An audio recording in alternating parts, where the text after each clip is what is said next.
There is so much, let's say, raw material. Get right out of the waste. It is everywhere.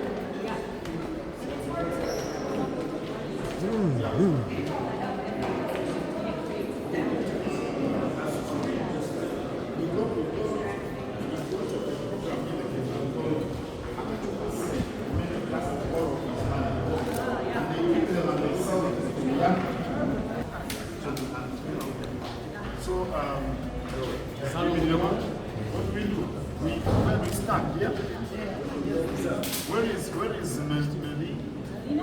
Melina?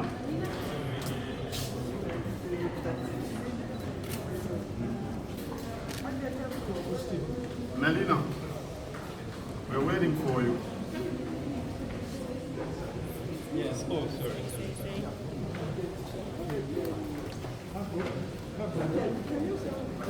Teddy.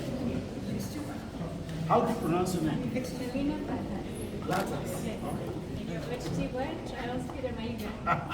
You got it perfect. Perfect.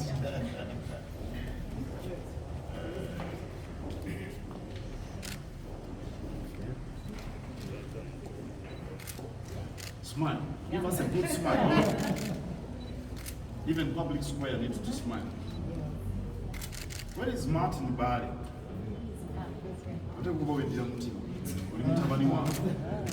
You see here, when you hear a name, you get to understand the clan to which that person belongs. And it belongs to my clan, which makes him my son. Okay. Didn't I cut on? Wait. Yeah? They want me to sit Like, yes. I sit on something so that make it like something like that. This is blind.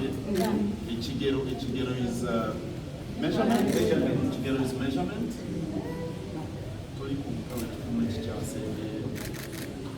So it has been, the readings are 7 hours back, I think. There is one for 5 minutes. Where? Land. What's the time? Oh, noon exactly. As the temperature has raised, the movement of the matter also increases. When it's cool, the air quality improves. When it rains, the air quality also improves. But thank you for putting this in Uganda as well, because you want the message to reach as wide as possible. And it helps. Yes, it helps.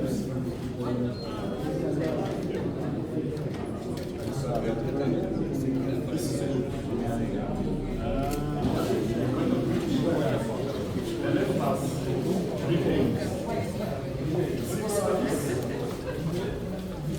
The time and the love of God before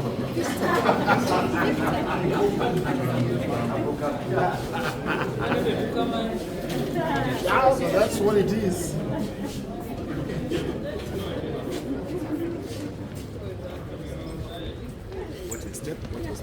During the colonial period, they would take photographs for every moment. And when you go in the archives, you'll find these photographs there. Well kept. So, you took it up, I think. Yeah. Don't end it then without down. Let's go down. So that means yes. Gracia is the thanks. Mama, I just.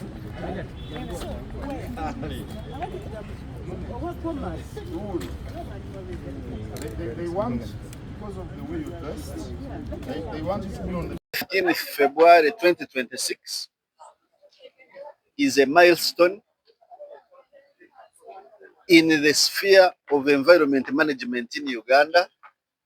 On this historic day, the Buganda Kingdom and NEMA have signed a memorandum of understanding to strengthen the partnership, because this partnership has been there, but we want to formalize and strengthen the partnership of environment management in Uganda. We all know that cultural institutions, cultural leaders command, listen to them and value the cultural values, which is part of their lives.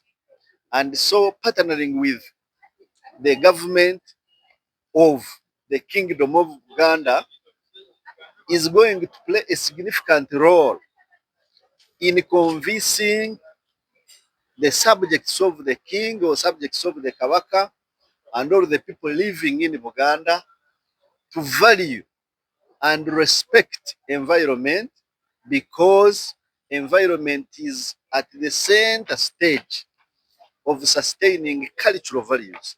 And particularly for the case of Uganda, we all know that cultural values also carry environment values. We all know the clan system. Every clan has a representative totem from nature. So if every clan made efforts to protect biodiversity relating to their clan, you will have solved the puzzle of biodiversity loss in the country. Just as an example, if we used the Buganda Kingdom organizational structure, right from the kingdom, particular here, the head of the government, down to the counties, to the parishes, to the villages, the kingdom has an elaborate structure that can reach every citizen in Buganda. And so we want to work with the kingdom to utilize this structure, to utilize the goodwill the people have with the kingdom, to utilize the respect the subjects of the Kabaka have in the Kabakaship, and also to take advantage of cultural values of Uganda, which actually relates to environment management. If you look at degradation of wetlands, the biggest degradation takes place in urban areas. I'm sure you know about this. And Buganda hosts the capital city of Uganda and several other urban areas that you know. We have so many cities in Buganda. Masaka City, for example, Kampala City, and some other urban areas, Mukono, Nakasongora, PG. There are many. Now, development coincides with degradation, especially when it is not guided.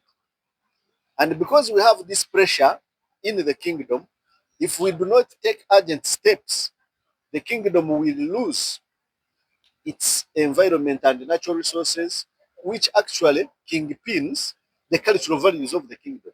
So it's a mutually beneficial relationship. If we do not conserve the environment, Buganda Kingdom loses the foundation of its existence. The cultural values are all rooted in nature. And so when we conserve nature, first of all, we improve the well-being of people.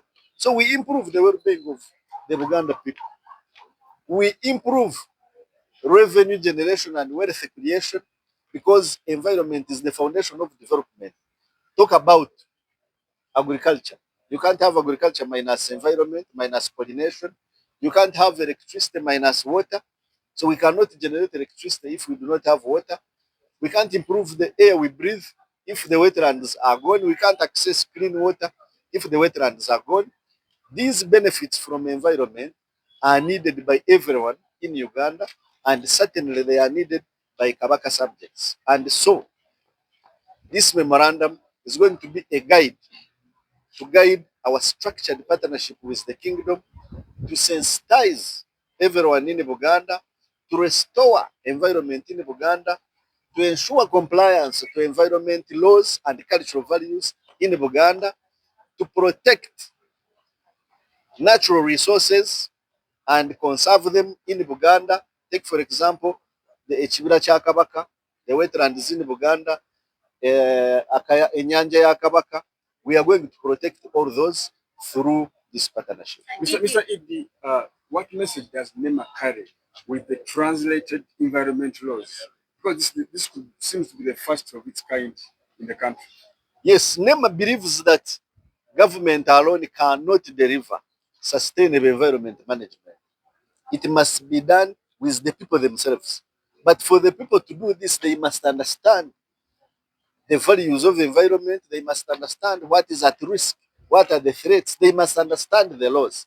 And so we've taken steps to translate the laws relating to environment to local languages. And the Buganda language is one of the first languages that we have translated these laws into, so that a common person can understand what the law expects him or her to do to protect the environment for his or her own well-being. Because a clean environment means a healthy people, a developed nation. Is Uganda challenging government on air quality? Because it's the first institution to install this air quality equipment across the country. It is the first kingdom. It's the first cultural institution to have air quality monitors on its headquarters. So it is a challenge to the rest of the cultural institutions to emulate Buganda, to see to it that air pollution and other environment segments other than air are protected. Because to get better air quality, you must have improved environment management. Of course, air quality is tolerated from fumes that come from the vehicles, the border borders, the industries, the cook stoves, the three-stone cooking of our people, uh, unregulated open burning of waste, which releases emissions. But even if we improved all those, you will still have particulate matter which can threaten your well-being. So, to complete the picture, we must plant trees, we must restore the wetlands so that the remnant particulate matter, the remnant pollutants can be absorbed by nature, by environment. So if we improve the natural ecosystems, the air quality will also improve. You can take an example. We have air quality monitors in Kororo. We have air quality monitors on Jinja Road. We have air quality monitors now in Jinja, Guru, Kabale, Mbarara. We have air quality monitors in Masaka.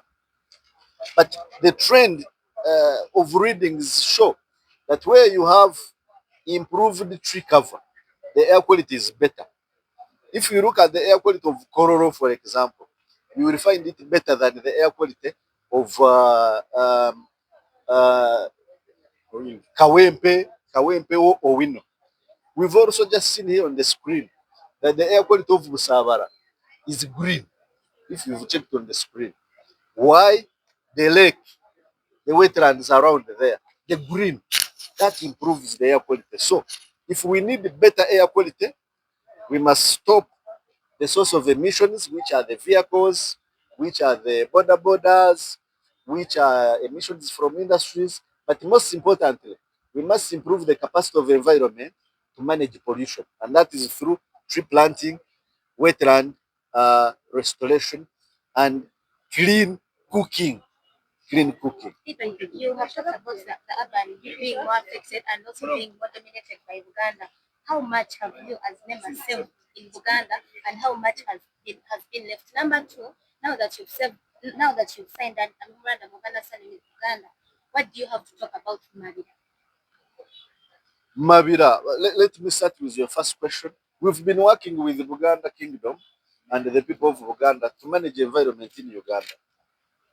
OHT Katikiro talked about some of the wetlands, Rubiji, Nabajuzi, Masaka, Nakaiba wetland, and so even Kabakazi Lake, we've done enforcement there to remove encroachment and pollution so that we improve it. So we've been working with the Buganda Kingdom, particularly through the Ministry of Water and Environment of Buganda Kingdom and other departments. So we've been working, but this MOU now structures that working and guides it more structurally.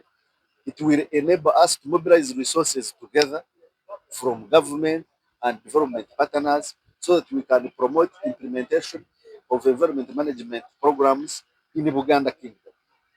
Now, it is already a gazetted forest in Buganda, and we must work tooth and nail to protect it. The first one was how much has been saved in Buganda in terms of degradation and how much is left. How much in terms of what? Percentage. Percentage of wetlands, percentage of that's degradation, forestry, swamps, the people that are consuming the swamps. How much have you saved, particularly in Buganda, and how much is left to be saved? If you look at Buganda Kingdom, it still has so many forests. You've talked about Mavira is one of them, but there are several others.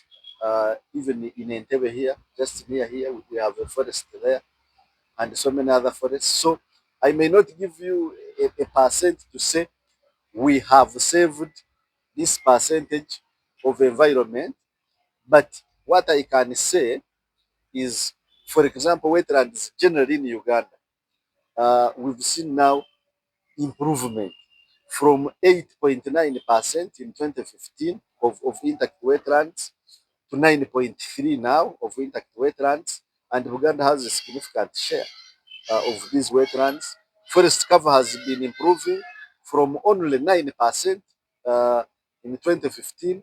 We are now talking about 13% of the land surface of Uganda, and Uganda Kingdom has a significant share of these forests. Air quality in Uganda, the reason why it is not good is because of the urbanization and industrialization. If you compare the air quality here, you will find it a bit low quality compared to what you will find deep in the rural areas. So the difference is because of urbanization and industrialization. That's why we must work together with Uganda Kingdom and the central government to ensure that as we advance urbanization, because it's not going to stop, as we advance industrialization, because it's not going to stop, we must do so sustainably through tree planting, through preserving natural ecosystems, so that we can get both development but minus destroying our own environment. Omukono ku ndagaano ey'omukago ogw'okukwatira awamu n'obwakabaka bwa Buganda nga bukwatidde wamu ne gavumenti eya wakati nga tuyitira mu kitongole ekitwala ebyobutonde mu Uganda ekya NEMA, nga tugenda kukolera wamu n'obwakabaka bwa Buganda okulaba nti ebyobutonde mu Uganda nga tutandikira mu Buganda bisosoowazibwa. Tugenda kukwatira wamu okusomesa abantu okukwata bulungi ebyobutonde. Tugenda kukwatira wamu okulaba nti tukwasisa amateeka abo abamenya amateeka g'ebyobutonde, era tugenda kukwatira wamu ne gavumenti ya Ssaabasajja nga tuyitira mu bitongole bya gavumenti ya Ssaabasajja okutuuka eri abantu tubasomese, tukwatire wamu nabo okulaba nti Ssaabasajja Kabaka wange tugende ku screen wali wansi, tugenda okufuna ekifaananyi.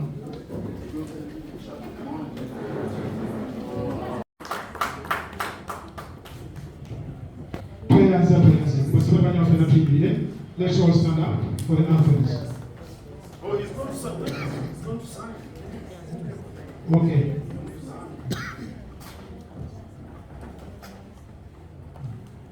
Aircom, can you come over and also countersign? Head of delegation, Aircom.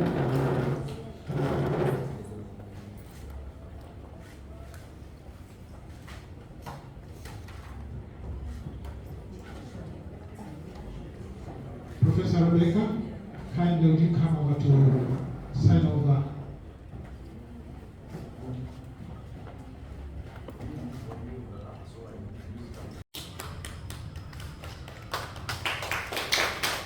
Katikkiro agenda ku kipande ekya mpewo ebibulamu ateekeko omukono